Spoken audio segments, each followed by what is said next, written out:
In this episode of the Hospo Dojo Podcast, I chat with Grant Collins, multi-award-winning mixologist and founder of Sydney's Gin Lane and Dry Martini. Grant talks about his journey from the UK to Australia, how Gin Lane came to be, and what goes into creating unforgettable bar experiences, and what it really takes to make a hospitality brand last.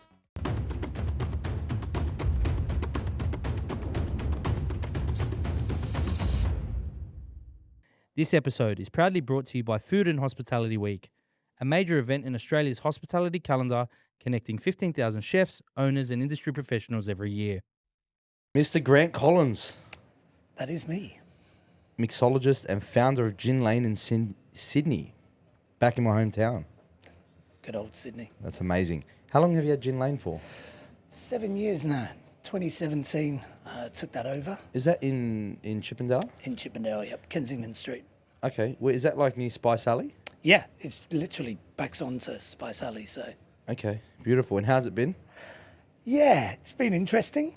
First few years were great. My business partner lives in Singapore, so he wasn't sure about the gin concept.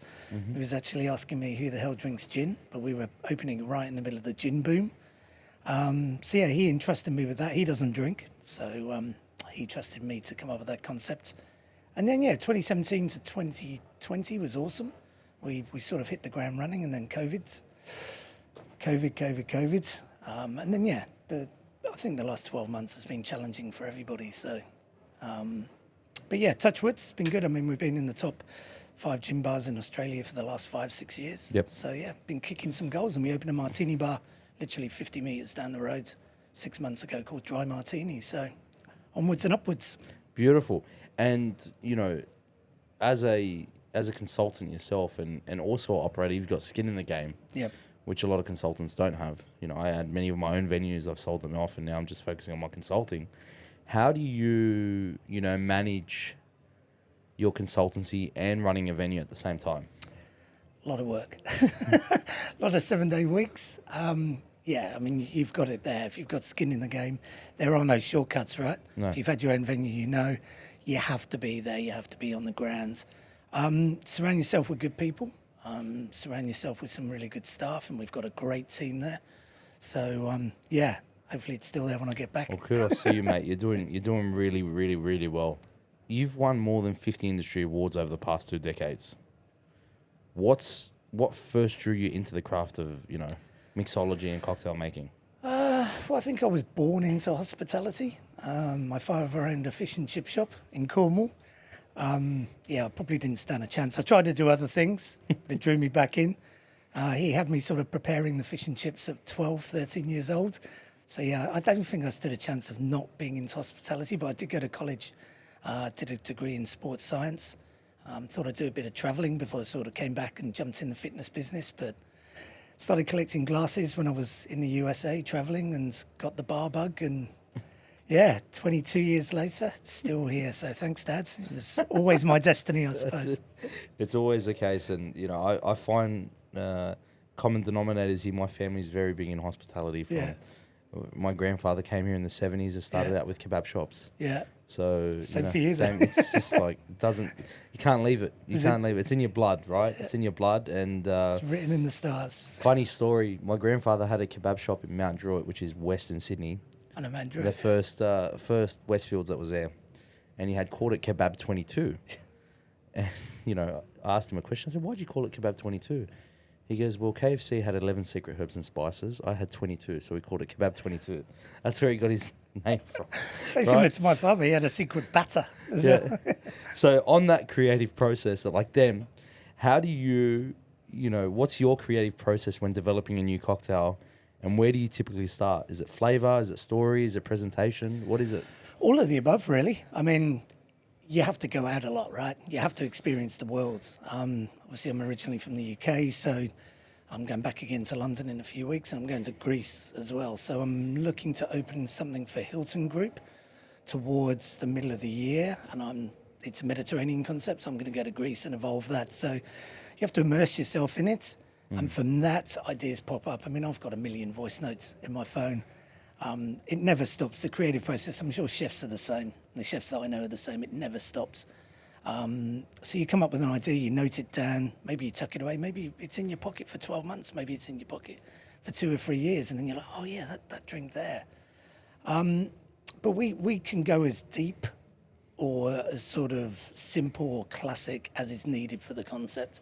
So if you take Gin Lane, for instance, we've got, if you want a regular gin and tonic and a beer, you can have that. If you want to dive in and get experiential, then you can have that too. As a consultant, you know, you've got to do horses for courses. There's no point in going in there and doing a super experiential drink and then no one engages with it. So yeah, I mean, I get a lot of inspiration off desserts. I eat a lot of desserts because the flavour matching and the way they create it's very similar to creating a drink. Sometimes stories. So sometimes when I'm back home, I fly back to the UK, see my family in Cornwall.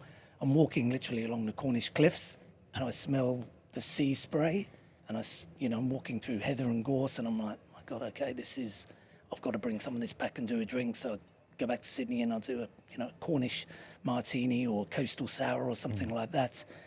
And with the appliance of science now, with rotor vapors and ultrasonic infusers, you can make drinks which are pretty quick to make.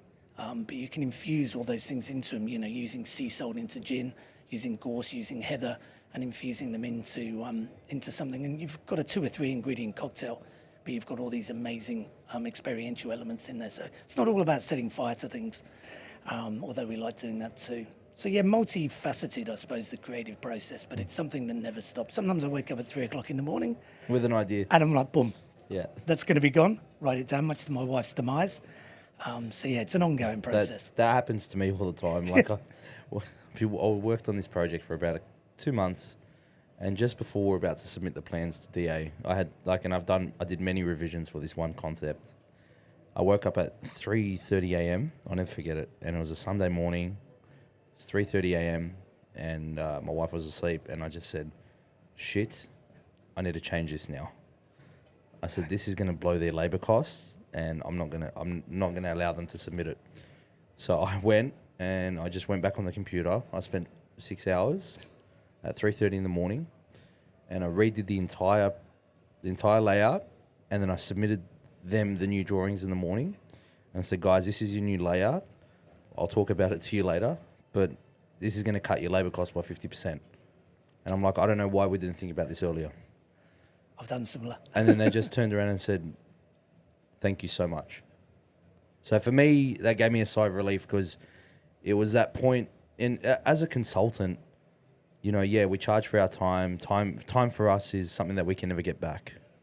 And when we're giving our time and we're giving our energy to other people, we do it from the best of our heart, but we also want them to succeed. You never want a project to go belly up. 100%. Right? And you want to try set the foundation for them to be able to pound the pavement later and create that success. And I know that you do that really well, and that's why you're working for the people like Hilton and other organisations like that, because they entrust in you, right? Sure. And the same thing happens vice versa in our way, and especially when you work for small business. Guys are turning over under $1 million or up to 2, 3, 4, whatever that case may be. But in that SME category, right, that SM category, you want to make sure that, there are sometimes you have a thought in your head as a consultant, and you might want to bite your tongue because it might be more work for you, but you can't do that. Yeah. We were talking about that in the bar talks yesterday. Not letting your ego get in the way, right? You come up with something you think is going to be amazing, but it's about reading the venue and reading the markets, 90%, and you have to get that right. And to be honest, that's everything. That's more important. And creating the culture and creating the staff culture and the service culture, that's more important than the drinks creation. Because you can have the most amazing drinks which are kicking goals, but if they're not delivered correctly and they're not consistently produced, then, it's not going to work. 1,000%. And with changing, as you're saying, a lot has changed in the beverage world, especially with the rise of low/non-alcoholic beverages. How has that impacted your venues and your menus across the world?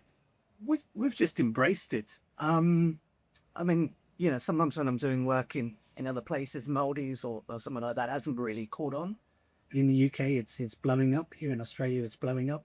So we try to take a sort of holistic view at it and say, okay, if you want to come in and not drink, that's completely fine, but we want you to have the same experience. So we stay away from mocktail lists and sort of pigeonholing people. We create a whole list pretty well, 95% of it with zero alcohol. So if you're not drinking, you're not ostracized, you're not out of the group, you can come in, pick whatever you want off the list, and you can create it with zero alcohol. That's And that works really well. Yeah, one of my good friends, Dan Hughes, a very well-rounded chef in Sydney, many years. He says the same thing about, vegetarian dishes, right? Vegetarian non-meat eaters. He's like, I want them to be able to enjoy the same experience and have that beautiful risotto. Vegan. Oh, well, there you go. Probably eating some of his food there because he that's what he champions. He really wants to champion that. On the vegan space, I currently work with Fable, so something a product that you've probably eaten many times, yeah. And we're working with the guys in it. They've got an amazing product, and just how versatile it is. And it's about championing those. It might seem as a minority, but what people don't understand is that minority has a veto vote. 100%, yeah. You're a vegan. If me and your buddies, and we're going to go out to eat, I care about you. Yeah. Right? I know that I can get 90% of options everywhere.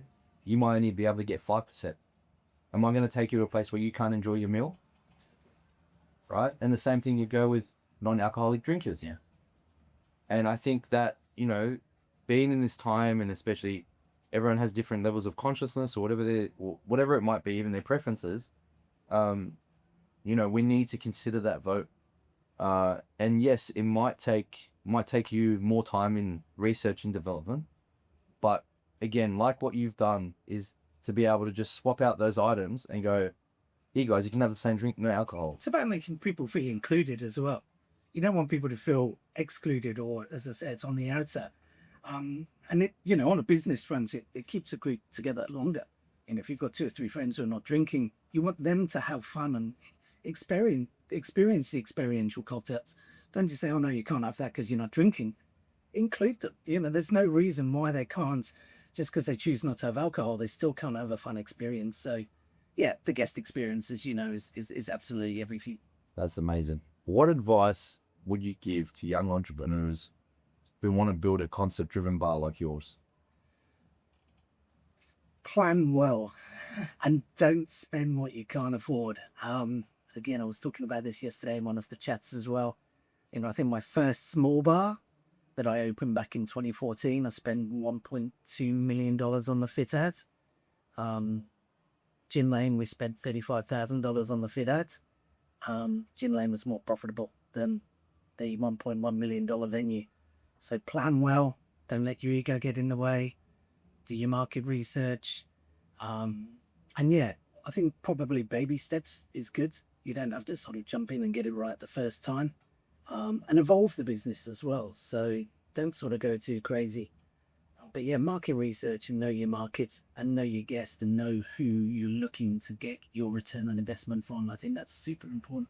Yeah, it's a journey, not a sprint, right? Exactly. Yeah. And if you're looking for a sprint, then hospitality is not business for you.